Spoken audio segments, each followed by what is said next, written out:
Éloigne-toi du bord du navire, Ziad. Fais attention, c'est dangereux. Ne t'inquiète pas pour moi, Loulou. Je contrôle parfaitement bien mon équilibre. Tu devrais écouter ce que je te dis, petit. Ne sois pas têtu. Continue plutôt ton travail et ne t'occupe pas de moi. Oh, Loulou! J'ai abaissé la voile! Hé, descends alors. Oh! Au secours! Au secours! Ziad!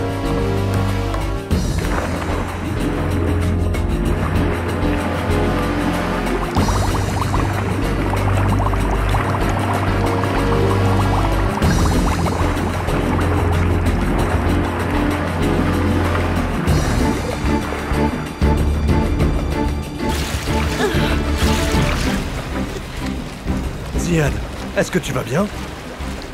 N'aie pas peur, ne t'inquiète pas. Fais bouger tes pieds dans l'eau, ne reste pas figé comme ça, enfin.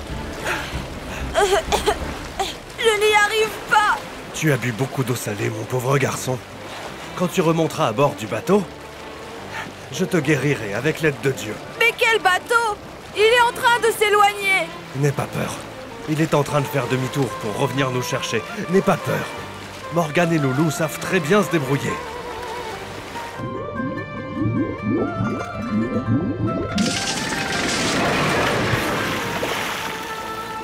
Tiens, prends donc cette bouée. Ne vous éloignez pas, capitaine. J'ai peur. N'aie pas peur, je suis près de toi, n'aie pas peur.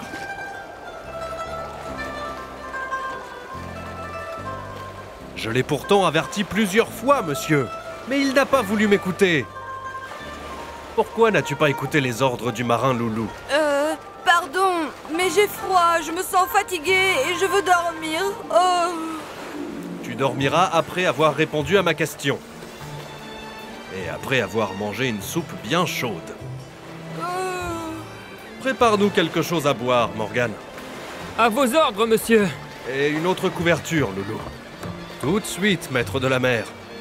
Ah, maintenant tu vas me dire, pourquoi est-ce que tu n'as pas obéi aux ordres du marin? Je ne savais pas qu'il était marin. Je veux dire, je ne pensais pas que ce qu'il me disait était important. Alors tu veux dire que tu l'as sous-estimé? C'est bien ça. Eh bien, en réalité, oui. Et alors, tu as cru que tu en savais plus que lui sur la mer, juste parce que tu portes des vêtements de marin. Tu me fais penser aux gens orgueilleux de Talout, qui ont cru qu'ils étaient bien meilleurs que lui. Est-ce que Saoul était un prophète? Non, il n'était pas prophète. Mais son histoire est extraordinaire, et 2 des prophètes des fils d'Israël y ont participé. Vous m'avez donné envie d'en savoir plus. Voici la soupe chaude. Et la lourde couverture. Le garçon va dormir maintenant? Non, je veux d'abord que vous me racontiez l'histoire de Saoul. D'abord, tu vas présenter des excuses au marin Loulou, pour ne pas avoir écouté ses conseils. Je te demande pardon, Loulou. Asseyez-vous tous, je vais vous conter l'histoire. Après notre prophète Moïse, que la paix soit sur lui, les fils d'Israël étaient une nation forte grâce à leur attachement aux enseignements de la Torah. Mais lorsqu'ils ont négligé leur religion et que l'injustice et la corruption les ont gagnés, Dieu s'est mis en colère contre eux et ils sont ainsi devenus faibles et lâches. Ils ont alors perdu une grande partie de leurs terres et de leurs richesses au profit de leurs ennemis. Mais ils étaient devenus trop faibles pour résister à toute attaque.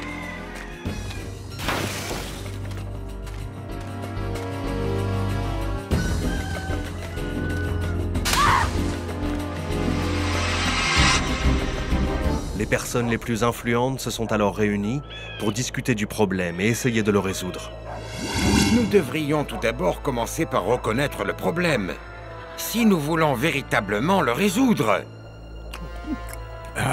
Je ne comprends pas ce que tu veux dire, marchand de graines. Que veux-tu dire par là? Ce que je veux dire par là, c'est que nous allons être vaincus car nous n'avons plus rien et nous ne possédons pas de chef unique. Nous n'avons pas de roi sage qui nous gouverne. J'ai la solution. Il faut que ce soit moi, votre roi. Tais-toi donc, Azraoul. Même le bétail dont tu fais le commerce, il ne voudrait jamais de toi en tant que roi. Mais qu'est-ce qu'on pourrait attendre d'un forgeron comme toi, qui ne sort de sa bouche que du feu? Éloigne-toi de moi et ne t'approche pas. L'odeur du bétail sur tes vêtements est insupportable. Arrêtez, ça suffit. Nous sommes toujours vaincus à cause de notre rivalité et de notre jalousie les uns des autres. Quand nous déciderons-nous à mettre enfin de côté nos différences? Quel gâchis!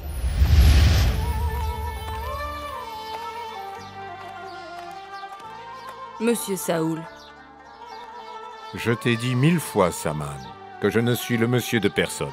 Je ne suis qu'un pauvre tanneur. Et tant que tu m'aideras et que tu apprendras ce que je t'enseigne, je serai comme un père pour toi. c'est d'accord, maître.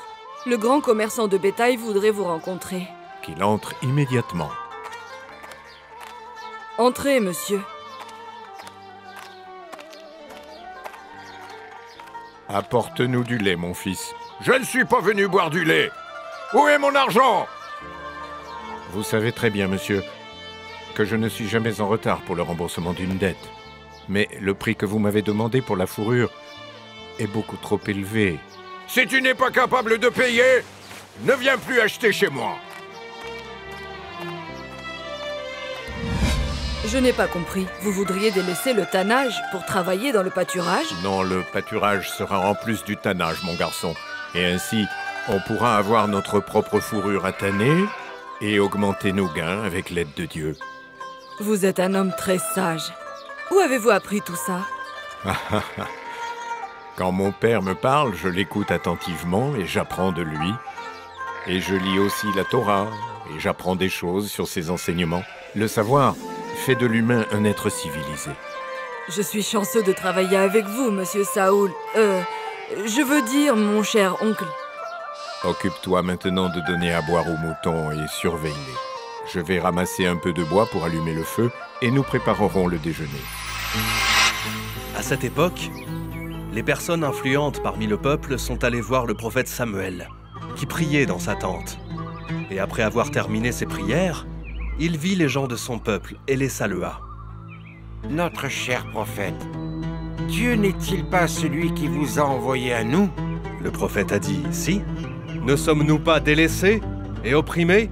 Le prophète a dit « Si ». Demandez donc à votre Seigneur s'il peut nous envoyer un roi qui nous réunirait sous son étendard afin de lutter vers le chemin de Dieu.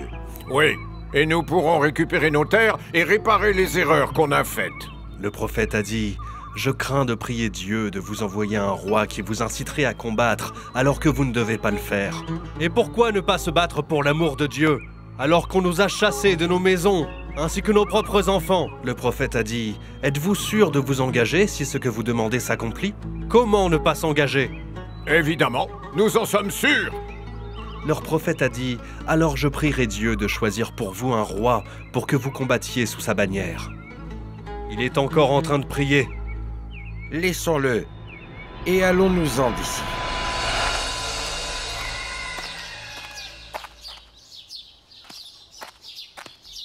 Où sont passés les moutons? Je ne sais pas quoi vous dire. Je me suis endormie et lorsque je me suis réveillée, il n'était plus là. Ah, ceci est ma faute. Je suis le berger. J'aurais dû faire attention à mon bétail. Vos mots me font plus de peine. Qu'est-ce qu'on va faire maintenant?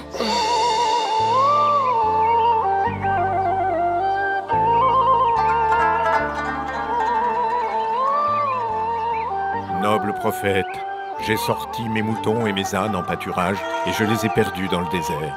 Je ne sais pas où ils sont allés. Je suis venu vous demander où ils sont.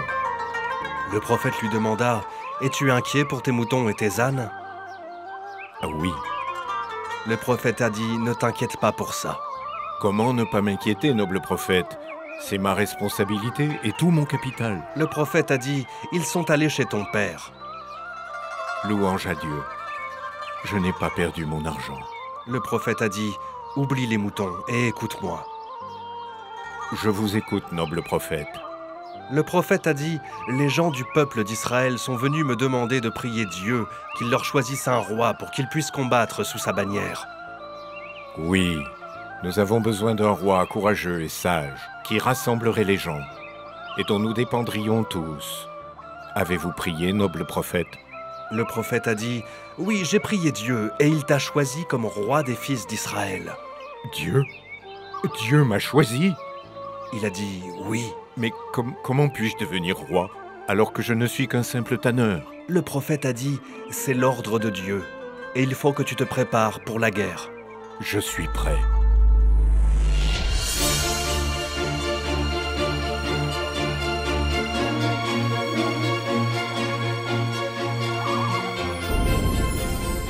Le lendemain, les fils d'Israël se sont réunis avec le prophète Samuel, qui a dit « Dieu a choisi Talout pour devenir votre roi. » Talout? Impossible! Cet homme deviendra notre roi? Comment peut-il devenir roi? Nous sommes plus dignes de la royauté. Le prophète a dit « Ô peuple, pourquoi croyez-vous que vous êtes plus digne que lui? Parce que nous sommes beaucoup plus riches. Regardez donc ses vêtements. Il s'habille aussi pauvrement que le plus humble des bergers. » Le prophète a dit « L'éthique dans la royauté n'a rien à voir avec la richesse ou la pauvreté, mais avec la capacité de gouverner un peuple. » La capacité? Quelle capacité? Le prophète a dit « Talout est le choix de Dieu pour vous. Il a été choisi par Dieu le Tout-Puissant pour ses connaissances et sa capacité. Nous voulons bien vous croire, noble prophète. Mais comment voulez-vous que nous oublions que c'est nous qui sommes les maîtres de cette nation? Comment Dieu a-t-il pu nous ignorer et le choisir lui? Et pourquoi choisir ce Talout précisément? Le prophète a dit « Je ne suis pas en mesure de demander ça à Dieu. Les prophètes ne demandent pas, ils écoutent et obéissent. Et ceci est le choix de Dieu. » Mais pourquoi n'est-ce pas notre droit de demander pourquoi Dieu l'a préféré à nous? Ce sont ses connaissances qui ont fait de lui l'élu. Dieu lui a donné le savoir et la condition physique. Cher peuple, vous avez trop débattu pour savoir si je mérite d'être roi ou pas. Bien que ce soit Dieu qui ait choisi pour nous. Il veut vous protéger du danger du roi Goliath, qui vous a volé toutes vos terres et toutes vos richesses, et dont l'armée se prépare à vous tuer.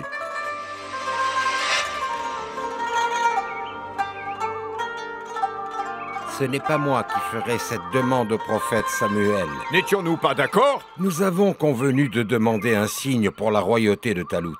Un signe qui prouverait clairement que c'est bien le choix de Dieu. Mais nous ne nous sommes pas mis d'accord définitivement pour que je sois le seul intervenant. Parlez moins fort, sinon vous allez déranger le noble prophète. Excusez-nous, noble prophète. Nous étions en train de parler au sujet de Talout et nous craignons fort qu'il y ait eu une quelconque erreur. Pas une erreur à proprement parler, noble prophète, mais plutôt un malentendu. Pour être franc, cher prophète, comment être sûr que c'est Dieu qui a choisi Saoul pour nous? Nous voulons un miracle pour prouver sa bonne foi.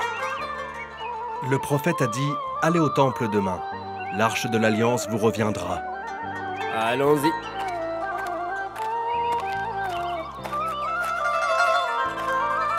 L'arche de l'Alliance, comment nous reviendra-t-elle alors qu'ils nous l'ont volée? Il se trouve dans un village isolé, tout près d'un fleuve. Il faut à peu près une journée entière de voyage pour y arriver. L'arche n'arrivera jamais. Ainsi, nous aurons le droit de refuser Saoul et de choisir un autre roi. Sont-ils morts également? Oui. Tous les jours, nous retrouvons un certain nombre d'hommes décédés à l'intérieur du temple, sans explication claire aucune. Ce qui est étrange, c'est que quand on installe les grandes statues, elles tombent à chaque fois. Mais elles ne tombent pas n'importe comment. Elles tombent surtout avec la tête en premier vers le sol. Les gens ont peur d'entrer dans notre temple, malgré que nous y réservons l'arche de l'Alliance. Voulez-vous la vérité? Oui, certainement. Cette arche de l'Alliance est la raison de ces innombrables destructions. Tu as raison. Depuis qu'on l'a volée, les catastrophes nous assiègent. Je pense qu'il faut la sortir du temple et s'en débarrasser. Comment pouvons-nous nous débarrasser d'un poids aussi lourd? Nous la mettrons dans un panier en bois et l'accrocherons à 2 forts taureaux et qu'ils s'en aillent dans le désert. Ne vous l'ai-je pas dit? L'arche de l'Alliance ne reviendra pas. Je suis sûr que nous perdons notre temps, messieurs. Je propose que nous allions voir le prophète pour qu'il demande à Dieu de nous choisir un véritable roi digne de ce nom. Regardez, regardez le ciel!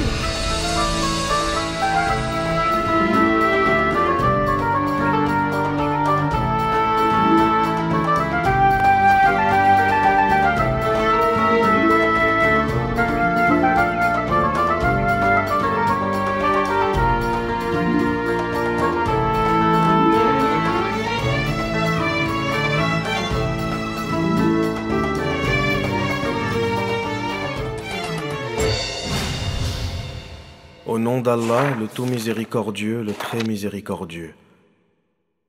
Leur prophète leur dit, « Dieu vous envoie Saoul comme roi. » Ils s'écrièrent alors, « Comment pourrait-il régner sur nous? Nous avons plus de droit que lui au trône, et il n'a même pas l'avantage de la fortune. » Le prophète répondit, « Dieu l'a choisi de préférence à vous tous, et il l'a favorisé en science et en force physique. Car Dieu donne le pouvoir à qui il veut. Il est omniprésent et omniscient. Allah le majestueux a dit vrai. » Qu'est-ce que l'Arche de l'Alliance? Qu'est-ce qu'il y avait à l'intérieur?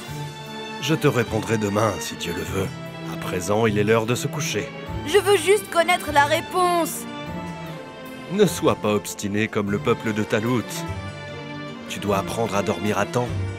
À vos ordres, maître de la mer. Bonne nuit, monsieur.